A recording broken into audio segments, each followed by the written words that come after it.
Hello and welcome to the Divorce to Bliss podcast.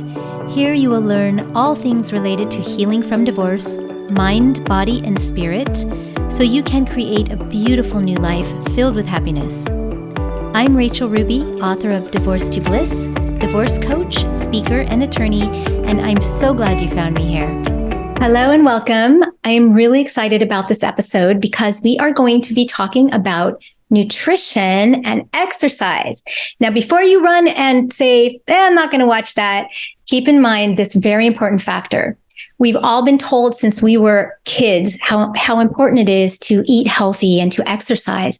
But when we are healing from a trauma like divorce, it is even more important because the food that we put in our bodies and the way that we move our bodies really helps us heal or doesn't help us heal. So if you want to get started on your healing journey, you should tune into this. My guest today is Lisa Spencer, who is a certified functional nutritional therapy practitioner. I love that. Lisa she started out studying physiology and nutrition as a young athlete in order to enhance her own performance, and she began her initial career in fitness. But she then went on, no strong woman here, right, to obtain her master's degree and a doctorate in education, and worked as both a school counselor and then a professor of educational counseling. So Lisa loves to focus on how bodies function and how nutrients interact with our physiology, which I find fascinating. So Lisa has such a passion for helping people and get to their fullest potential. So we're going to have a great conversation. Welcome, Lisa, to the podcast. Thank you. It's great to be here. Thank you very much. Yeah. So let's kind of just get started with why is it so important to watch what foods we put into our bodies when we are healing from stress and trauma like divorce? Oh, it is. And you kind of hit on it in the intro. It's always important to think about or be aware of. It's not always important to think about, but to be aware of the foods that we're putting in our body. Just being aware helps us cue into our hunger cues. It helps us digest our food better so we have less GI issues. It helps us get the nutrients out of the foods that we're actually eating. That's just for everyone to be aware of their body and nutrients.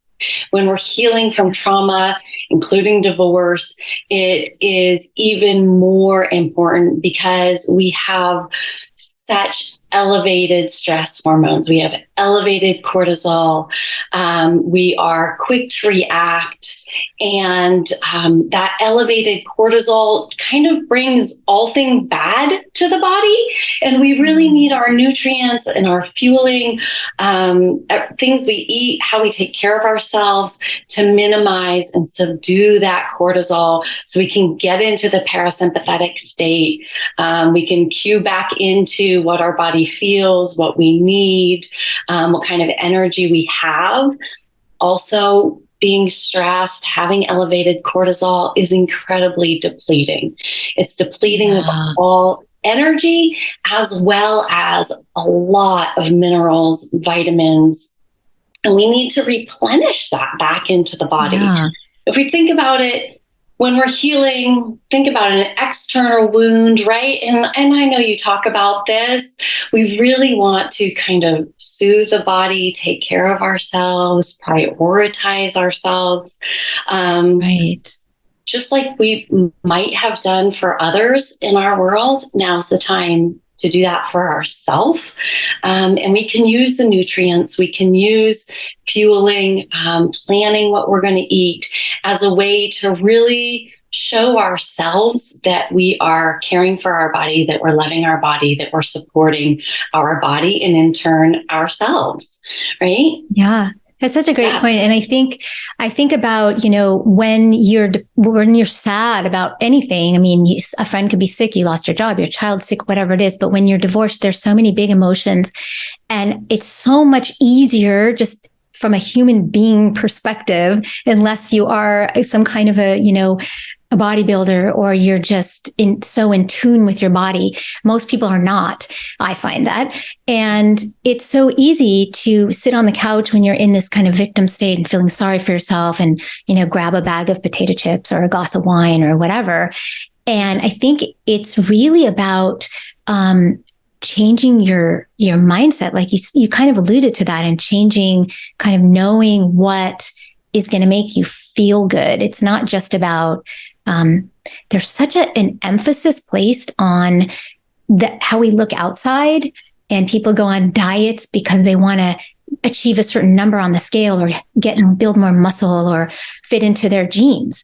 But right. Nutrition is so much bigger than that. It's not, it's about how we feel inside and outside. Right. So absolutely. Yeah, absolutely. Yeah. And generally we don't feel good if we're not nourishing our internal selves. Like, even if a person walking down the street and others think they're looking great, the person inside probably isn't feeling good if they're not nourishing themselves in so many ways. Right. The very act of being stressed, I mentioned it's depleting of your vitamins and minerals. So we want to replenish that, but it's also depleting of your feel-good hormones. So we need to do things that are replenishing the vitamins and minerals that help us produce those feel-good hormones, right? It's all interconnected. So if we're eating foods that are rich in our vitamin B's and vitamin D, and we're getting our healthy fats, and we're getting our magnesiums in all the different foods that we're eating, that actually, and we're getting enough protein with enough tryptophan. All of those things are actually the essential building blocks in our body to produce serotonin, which helps us physiologically feel better, right? So if we're not, and that helps us heal, right? Because we're feeling better. Yeah. So it's all kind of a circular. Yeah. Yes. Yeah. And that's what makes me so excited about nutrition and nutrients. It's like a physiological change. We're addressing the body at a physiological as well as emotional level.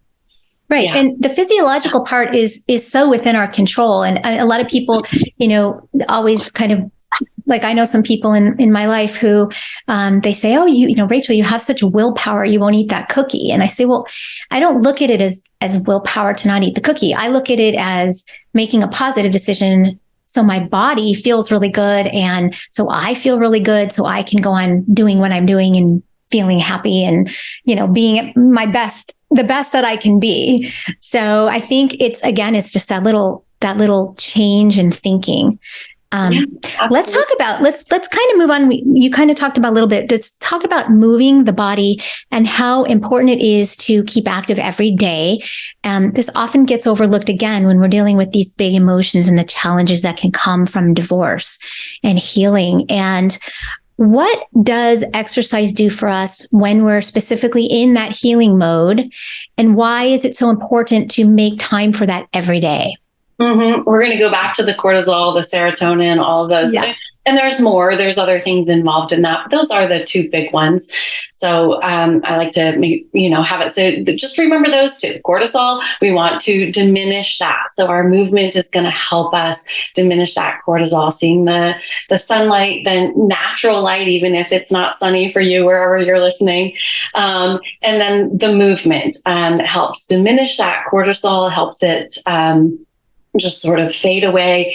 And the natural movement helps us create our serotonin. So it's kind of a two-prong approach. I know we kind of get two ends of the spectrum with movement and people that are in trauma.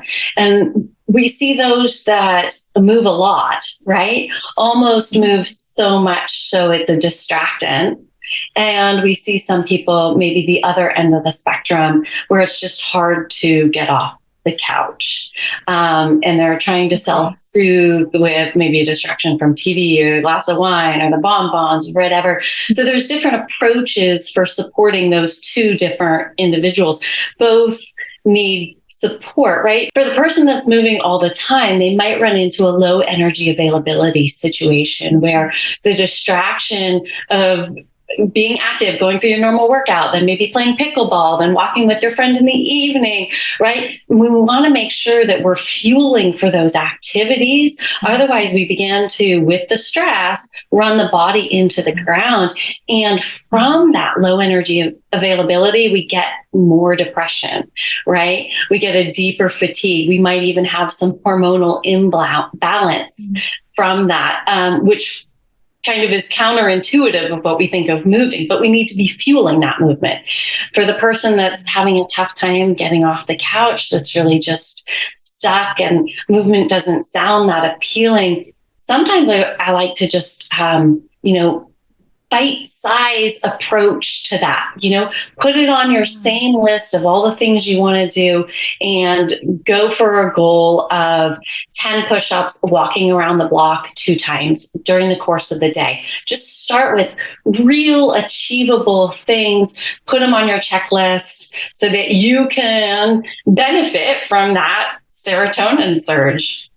Yeah, that's such a great idea. So it's not just, get up and go work out at the gym for an hour, or go take an aerobics class. Aerobics, not aerobics, go take a, whatever, Pilates or whatever it is. But it's really all about, like you said, starting small and making goals that are achievable, because that makes you feel good. And then you're able to increase it a little bit or do something different. And eventually, you'll start feeling even better. So you'll be able to focus. And I love what you pointed out about the overdoer. And I think, I know a lot of people like that, but I think when it comes to, the trauma of divorce and healing from divorce, there's so much stress often involved in that I think a lot of people will jump into that mode to escape having to deal with things on an emotional level. If I go play pickleball and then I, run to my friends and do a walk with her, and then I, do all these things throughout my day, I am not going to have to face and deal with it. Right. So right. I love that you say there are 2 different approaches, and I never really thought about that before. So that's very interesting. Yeah. And we just need to support each of those, but in a different way, and everything, in the middle of that continuum. Yeah. Yeah, that's wonderful.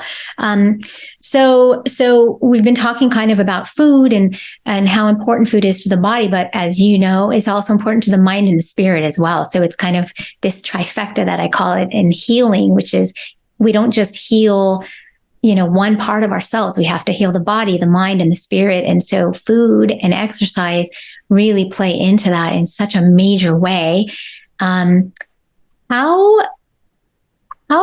So you kind of alluded already to maybe making these achievable goals for someone who's sitting on a couch and is stuck, and that's great. Are there any other ways to really to listen to the body, to teach someone how to be more intuitive, to listen to the body so that they can get into a healthy practice that will yield positive results while they're trying to heal? Yeah, that's a great question. And I have to comment, I just grin ear to ear when you talk about that trifecta. So yes, I love your position on that. I like to put everything in those kind of achievable little baskets, baby steps, because that's what does help us take that next step, right?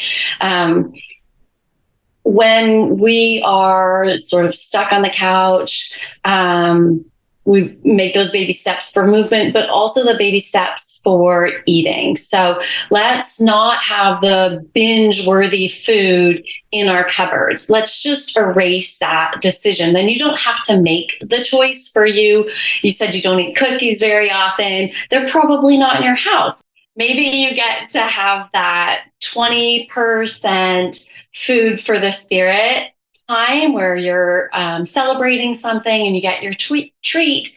The rest, 80% of the time, you are filling your cupboards, your refrigerator with nutrient-dense foods that support your healing, that support you on this journey.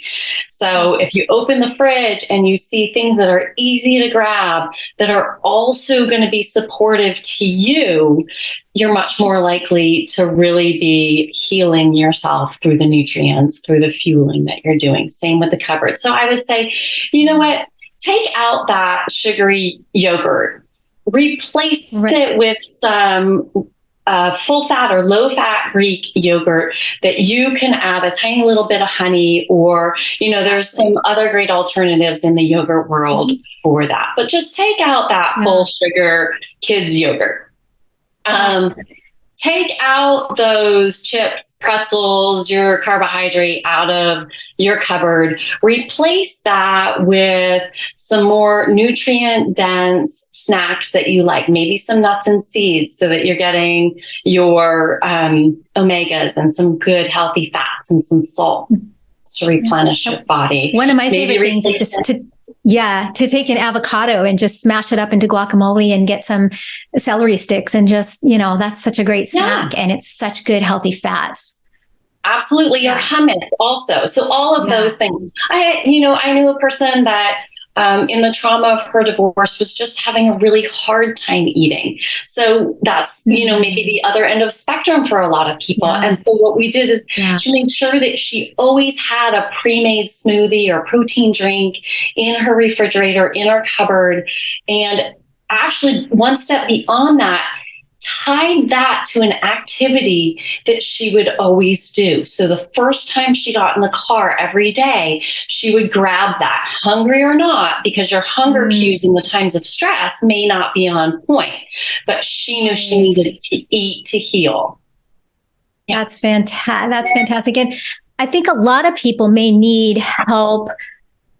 You're giving some great suggestions, and people like me, I'm so in tune with what feels good into my body because I feel it, and I'm very healthy. I'm a very healthy eater, but a lot of people don't know that. They're not in tune with that. And it's great to be able to work with someone like yourself so they can kind of make a food plan. I think many years ago, when I started having some hormonal changes, I was seeing a nutritionist, and she really helped me to just make a plan, like a daily plan as to, what I could eat for lunch and what I could eat for breakfast and dinner. And it kind of gave me an idea of what things I needed to include in each of those meals, not just like, oh, I'm going to eat some yogurt because it's healthy, but, okay, maybe I should throw some nuts in there because it's going to give me the good fats. And maybe I should throw, if it's the morning, I could have a little bit of fruit and, things like that. So I think working with, if someone's really confused, rather than trying to figure it out on their own, because like you said, the serotonin levels and hormonally and all those different things that we are facing when we're going through the stress, I think this is a great area to get some guidance. So at the end, we're going to put up your contact information so people can contact you and set up an appointment with you if they want that extra help, because I think it's really a wonderful thing to have, to know that you've got that covered and you're taking control of what you put inside and how you exercise your body as well. Yeah, really. I appreciate that. There's so much information out there. One, it's hard to make sense of what's right. Two, it's harder to make sense of what's right for oneself, especially in a state of trauma. I think about the number of trainings or coaches we get for kids in the world these days. How many times has a woman in her 40s or 50s gotten training and coaching for herself, for her own improvement and healing? And I really look at it, if you're serious about something, get support. For sure. And it's so nice now that there's so much support out there, because I know when I was growing up there, we had nutritionists, but there weren't really a lot of people who could help you be grounded and help you. And it's so different now, because we obviously know so much more in the field of physiology, in the field of nutrition. And so I love that, not just kind of a one and done, here's what you eat every day to, you and you, because like you said, everybody's different. And if you're facing a trauma, or maybe you're not, or maybe you just want to lose 10 pounds, or maybe you're really happy in your life, and all those things will also play into what you need to put in your body and your nutrients. So I love that. What about, I know you talked about your friend, or the person you kind of counseled from divorce, and relating her some of the foods that she ate with an activity. And that's fantastic. That's really a great way to combine them both. But what about, are there any other steps that people could, we kind of talked about that, I guess. You talked a little bit about taking the baby steps to move the body, but what about people who don't really maybe they don't have an activity, or they've never done a team sport, or they know they need to move, but they don't want to join a gym, or what are some other ways that people can get out there and move and be active so they can start healing? Yeah, I think a lot of times we hear, oh, join a gym with a friend or pick an activity with a friend. And I really appreciate that it is intimidating to a lot of people. And lots of times when one is already in a trauma situation, it's even harder. I recommend one, as we mentioned before, get support, get help, get a coach. When I work with someone, we just look at the holistic person, and that includes movement, nutrition, mind, body, soul, all parts, right? So we need to heal with the trifecta, as you mentioned. I think one of the other important things is to use one's support system. Yes. If a person can reach out and say, I want to move, but I'm struggling, I think everyone would have a friend that would call or come by or say, I'll walk the block with you. Right. I just did a podcast on support networks, and it's really interesting because, we all, most of us, most human beings have some kind of support network, whether it be family, friends, coworkers, whatever. But I talk about in that podcast and in my book about how it's so important to have the right support network. And a lot of times people don't have the right people giving them support. So that's a whole different podcast. But I like that idea of, if you do have the right people in your support network, and again, all of these things are, simultaneous. They're all going on kind of the same time while we're healing, and we're just checking all the boxes, and they all intertwine with each other, which is wonderful. And that's why some of my clients say, like, well, I have to do so many things. And I say, well, but they all feed off each other, and they're all, once you tweak those things or you start thinking differently, you start to notice a difference in the way you feel. Because everyone always says, like, how long is it going to take for me to heal from my divorce? I say, well, if I had a crystal ball, I'd be able to tell you that, but it's really about the work you put in. So if you're eating right, if you're exercising, if you're working with someone, so you're eating healthy, but you're eating right for you and what's going on in your life, and you're getting the right support, and all these other things, then you're going to start feeling big changes within yourself, and that's the healing process working. So I love it. I don't know if you have anything else that you want to add or say, or anything that you feel is important. I think I touched on the need for vitamins and nutrient dense foods, those sorts of things. I definitely didn't say hydration, and that is so important. I don't want to leave that one out of the mix. Sometimes we can just forget to drink water, or somebody's drinking a lot of purified water without having any electrolytes in it. I know lots of women that walk around with their water bottles of their purified water, and we want to make sure that we're getting those electrolytes in our water to really help the body stay hydrated. We'll be impressed with how much better we feel, how many things dissipate. Maybe the inflammation, maybe the headache can kind of dissipate a little bit when we're well hydrated. So from the nutrition standpoint, that is so true, because I do have water purification system, and I do drink electrolytes. And when I skip a day by accident, I forget. I feel it also in my skin, especially in my skin. My skin is like drier, and, so many of them, my hair. And so that's such a great piece of advice. Thank you. Yeah. Someday we'll have to talk about our hormones and how, gosh, they can impact what's going on too. And just keeping stable blood sugar, how supportive that is for women. Let's have another podcast about that. I'd love to do that. That'd be fabulous. Great. Let's do a hormone podcast. So why don't you tell us, and I'll put it up on the screen as well, but why don't you share where the best place is to contact you? Yeah, my website is lisaspencernutrition.com, and email is the same, lisaspencernutrition.com. My phone number is 858 774-0723. I would love to support anyone that needs some support in this area.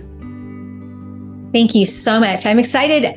This is just a wonderful plethora of information for everybody, really. And thank you so much for being here with us.